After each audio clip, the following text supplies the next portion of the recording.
El Señor esté con vosotros.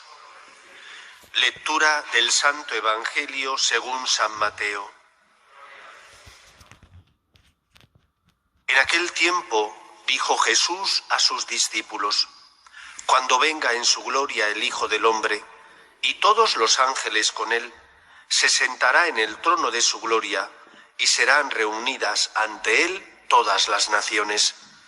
Él separará a unos de otros, como un pastor separa las ovejas de las cabras, y pondrá las ovejas a su derecha y las cabras a su izquierda. Entonces dirá el Rey a los de su derecha: venid vosotros, benditos de mi Padre, heredad el reino preparado para vosotros desde la creación del mundo. Porque tuve hambre y me disteis de comer, tuve sed y me disteis de beber, fui forastero y me hospedasteis, estuve desnudo y me vestisteis, enfermo y me visitasteis, en la cárcel y vinisteis a verme.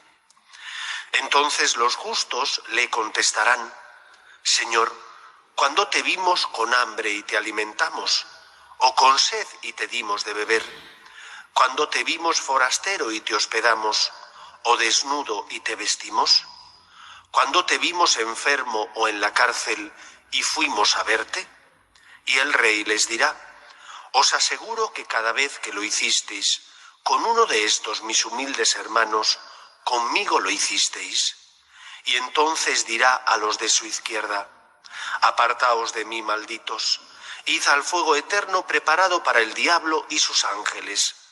Porque tuve hambre y no me disteis de comer, tuve sed y no me disteis de beber, fui forastero y no me hospedasteis, estuve desnudo y no me vestisteis, enfermo y en la cárcel y no me visitasteis. Entonces también estos contestarán: Señor, ¿cuándo te vimos con hambre o con sed, o forastero o desnudo, o enfermo o en la cárcel, y no te asistimos? Y él replicará: os aseguro que cada vez que no lo hicisteis con uno de estos los humildes, tampoco lo hicisteis conmigo. Y estos irán al castigo eterno, y los justos a la vida eterna. Palabra del Señor.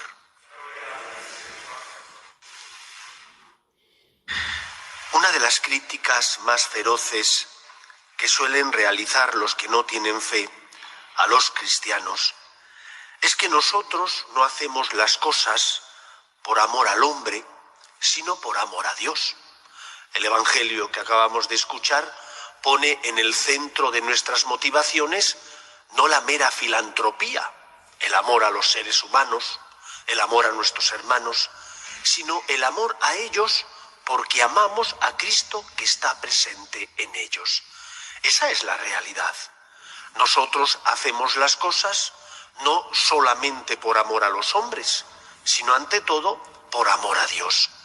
Y aunque la crítica de ellos en parte tiene una base de verdad, hacemos las cosas por Dios y no por los hombres, lo que en el fondo nos enseña el Evangelio y la propia realidad es que cuando tú tienes en tus motivaciones amar a Dios, Él ensancha tu corazón, amplía tus límites y hace que ames no solo a los tuyos, sino que ames también incluso a aquellos a los que no les amarías, puesto que no nace de tu corazón ayudarles. Bien porque son desconocidos para ti, son personas que se cruzan en la vida y no tienen relación contigo más que en ese momento ocasional, o bien porque son catalogados como enemigos, porque me han hecho daño o porque sus tropiezos me afectan. Y entonces la mera filantropía no genera en mí motivaciones para amar al otro. Dios nunca resta, Dios siempre suma.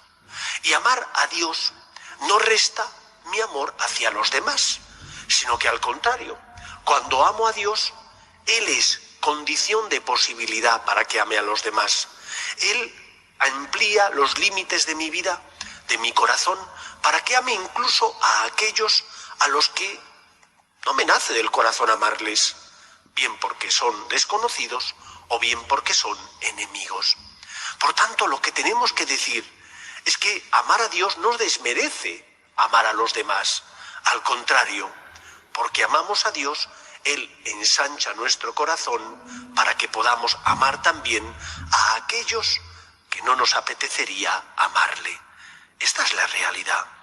¿Cuántos mártires, cuántos santos jalonan la historia de la Iglesia?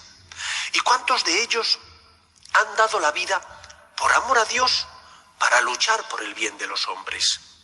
Cuando hay persecuciones, que pronto cuando hay persecuciones, normalmente las ONGs, yo creo que a veces justamente, se llevan a sus miembros para evitar que los masacren.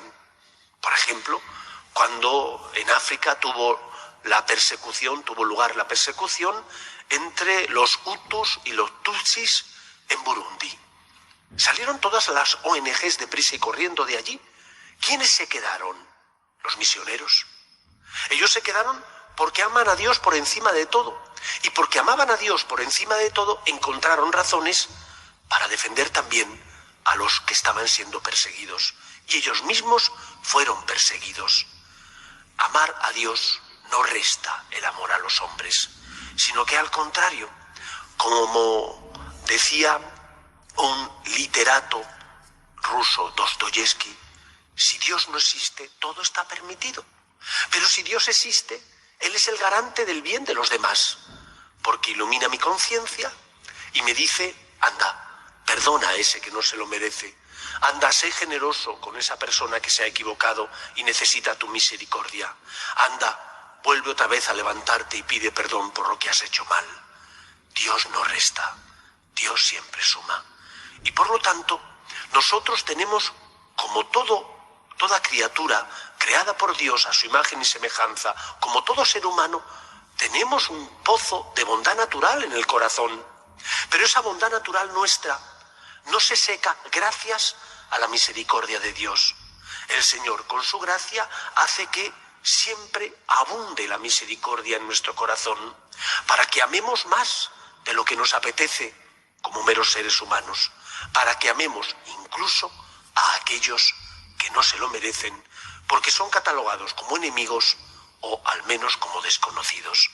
Por tanto, pidamos al Señor que seamos capaces de verle en los que pasan por nuestra vida, porque si vemos el rostro de Jesús, tendremos y encontraremos motivaciones para ayudar a ese que sufre, y es mi hermano, pero también es Jesús, el Hijo de Dios, aquel al que seguimos y que pide nuestro amor, nuestra generosidad, nuestro esfuerzo y sacrificio. Amar a Dios nunca resta, amar a Dios siempre suma. Estando Dios en el primer lugar de nuestro corazón, los que pasan por nuestro lado estarán seguros y mejor atendidos, porque el Señor ilumina nuestra vida y siempre nos pide que amemos, incluso al que no se lo merece. Que el Señor reine en nuestro corazón. Nos ponemos en pie.